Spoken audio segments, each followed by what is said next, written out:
before using Reds, we need some tools. These tools help you understand system behavior, monitor the network, and use software. So in this video, we will install some important tools.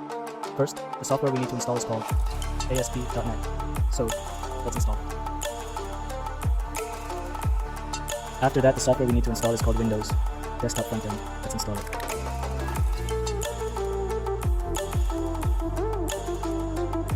After completing the initial setup steps, the next important task is to install the Java Runtime Environment, or Java JRE.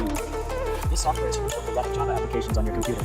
To begin, you need to download the Java JRE package from the official Java website. Make sure to choose the version that matches your operating system to avoid compatibility issues.